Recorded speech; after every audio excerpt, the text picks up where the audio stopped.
everyone, thank you for joining me. So I am on the field again. I've lost my boots. I was out here last night, which was the video you saw yesterday. No, the last video you saw, I should say. And I don't usually come out, excuse me, 2 nights running. I usually come out Monday nights and Wednesday nights. But the weather tomorrow, Wednesday, is supposed to be awful, and so I've come out tonight. I've gone back to using my boots because the toe protectors on the wellies were causing issues, as you know. Now it has rained a bit here today, so I'm hoping that it hasn't rained too much over this way as opposed to where I was, and I won't get soggy feet. So I'm back on the silage field. The chap who's been doing the shooting of pigeons and such like, he's not here at present, so I'm hoping that if he does turn up, he will not bother and leave me the whole field tonight. I've got about 2.5 hours. So this is all the preparation I have to do once I get out here. My digging knife, it goes on the belt. So what was I saying? Hopefully I've got the whole field tonight. I was watching a YouTuber, England history, Sid. What he doesn't know about metal detectors, you don't need to know. Basically, he's fantastic, and he was doing a test to see if the Simplex, which is the machine I've got, Nokta Simplex Plus, would pick up, was it Bronze Age gold? So he was throwing various carats of gold rings in front of the Simplex, and the readings he was getting, bearing in mind he was doing 9 carat up to 24 carat, I think, rings. He found the readings were between 15 and 21, and he did mention something about that, and I kind of slapped my forehead, because those readings are the same readings you get for coke that I get on this field. So yeah, I have to now dig all those readings in case it's something gold. Right, so that's that stuff on. I've still got to put my hat on and get my, what else have I got to get? I've got to put in. So this is my fines bag. It's got a squirty bottle, and I've got to get my old toothbrush that's in the car.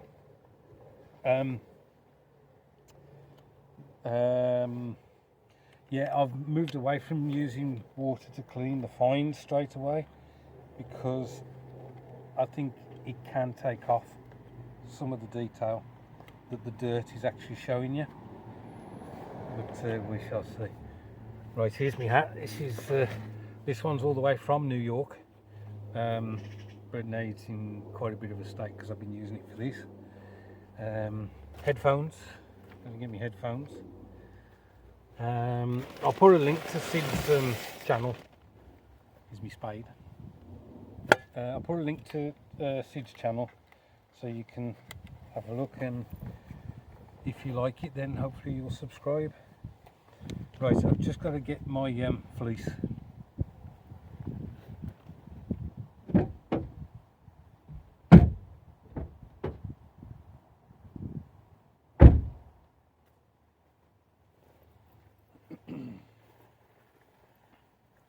So this is a fleece that was was my wife's, but it's a bit it was a bit big for her, so she let me have it, and I have to throw it in a wash every now and again to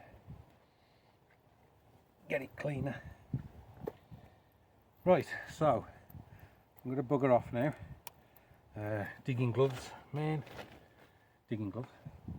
I shall put those on, and then we'll get cracking. All right, and hopefully it won't be long before we get our first signal, so I'll see you in a bit. Okay guys, so this is the first signal that I got that was worth investigating.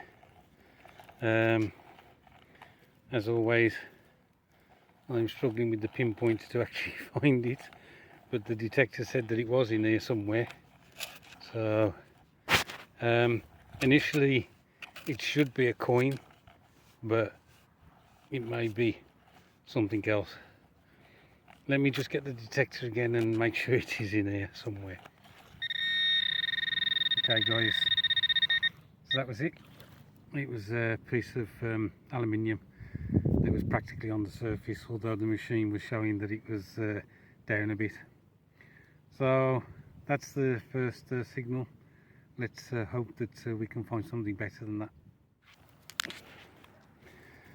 Second signal was a piece of coke, and it was registering between 17 and 23, I think. So thankfully it was on the surface, so I saw it straight away. This one gave off a good signal. I think it's copper, so obviously the detector will tell you, oh, there's a coin there, but as you can see, it's just a piece of copper or brass. I think it's pretty much copper. I have no idea what that's off, so I shall backfill the hole, quite a big hole, and on to the next one. Okay guys, so I've been out about an hour and just found this signal. It was giving off a noise that tells you that it's close to the surface. So this is going to be another one of those bullets, and this will be the 5th one from this field.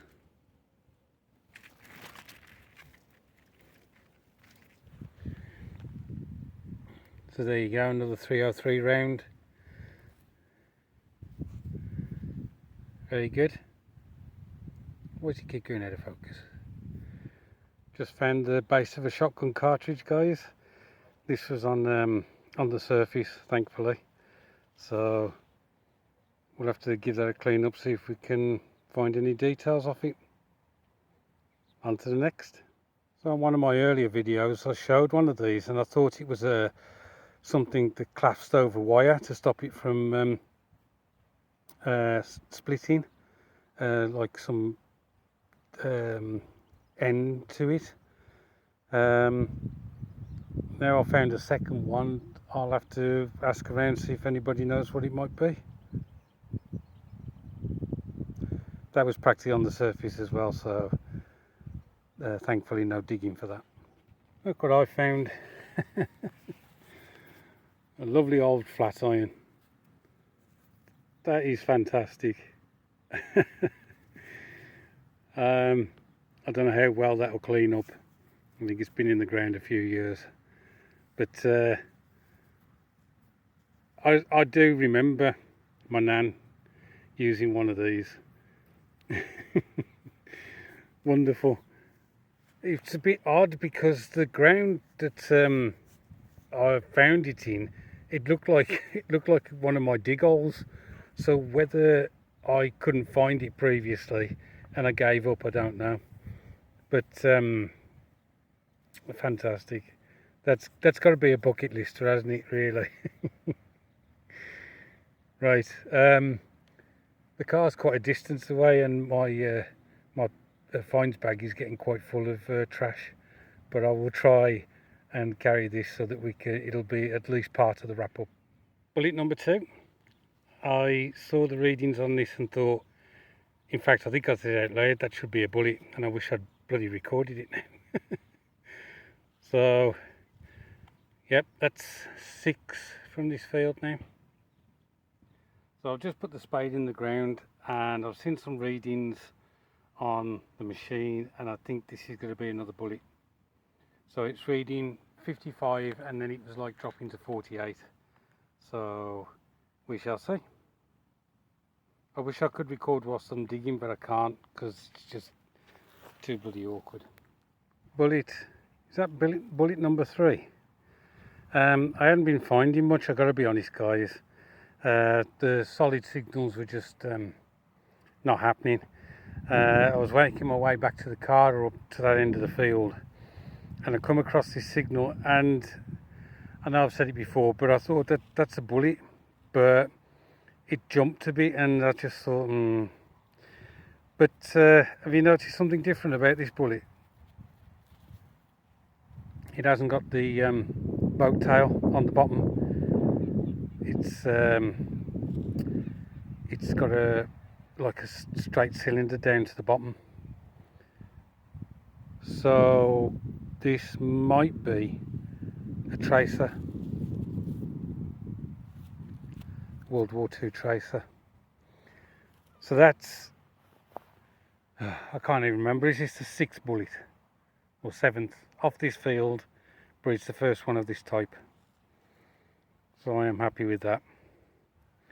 I've got about 20 minutes left.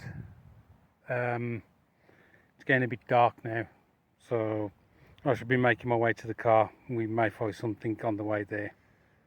Okay everyone, so on to the wrap up. You've seen some of these items. There's the flat iron. I've took some of the rust off it so you can see its shape now. Weighs a bit. This is the point where the handle used to come from, and here. So they used to have a handle up here, and then there used to be a wooden bit across the top, so you could hold it something like that to do your ironing. That's quite a small one, I think. What else did you see? The bit of coke that I dug up. This gave off a good signal because of this collar that's on it. This gave off a good signal because of these two things here. This gave a good signal because it's that shape. This I think is something that would pivot at that point and perhaps lock down on something. But this is all the tat from the visit. So let's go and have a look at the good stuff. Right guys, so I'm doing it slightly different again. I thought we'd introduce the items one at a time, so to speak. So you'll recall that I pulled out these 2 bullets. These are both 303 rounds, again hollowed out. So these are bullet number 5 and 6 from that field, from World War II. So that's the first item. The next item is this 303 tracer bullet. It is actually tracer, again from World War II. It's called a Tracer Mark II. It should have a brass base to it, like a cap in there to keep the tracer element in, but this one's rusted, and that points to a later war, like 1944 I think it is, because obviously brass was kind of like, they wanted to reduce the amount they used, so rather than putting brass in the ends they started putting steel in apparently, and that's why that is corroded. So it points to later war trace around. Okay guys, so this next one was a bit of a surprise. Obviously you can see it's a shotgun cartridge, and I showed it you from the field, but it's got a paper like cartridge casing as opposed to, I think, plastic that is now used. Whether there was something used between the paper cartridges and the plastic ones, I don't know. But now I've turned it round. There is a name that you can just make out on there, or I can, and it says Kynox. Now Kynox was a munitions place in Whitton in Birmingham, and it became IMI. And when I put this on the forum, a chap told me that Kynox changed name in 1926, and the cartridges from that point on would have like Kynox IMI or IMI on them. So this cartridge base is nearly 100 years old. And that was quite a shock that the papers managed to survive for that. So that was a real nice surprise. And then I have a second surprise from this visit. So do you remember this? Now, I showed you me taking this from the field, and I think in the video I mentioned that I pulled one of these out I don't know, about 4 weeks ago, and it actually appears in one of my videos, and I decided that it was just something copper that was crimped onto the end of wire to stop it from fraying. Well, I put this on a forum, and even though it was in its flattened state, somebody suggested to me that this looked like a bullet, but it was more like a hunting bullet or sports bullet. Now I've managed to get it to come back out into a cylinder, and the caliber on this is 0.44, and so it suggested that this is a muzzle loaded bullet which would have had a clay inset, so when it was fired the clay would basically expand the bullet out to get the rifling or whatever on the rifle. So this is circa, and I thought it would have to be lead to be this date, but I mentioned that no, this is definitely copper, but the point of view didn't change. This apparently is circa 1850, so I don't know. Maybe it is, maybe it isn't, but I'm happy to accept that as a bullet, as I say, for hunting or sports. So there you go, guys. Apart from the flat iron, it was definitely a munitions dig this time round, and they will go on my find shelf with the other stuff from that field. I hope you enjoyed the video. Thanks ever so much for watching. I do appreciate it. Look after yourselves, and I'll see you on the next one.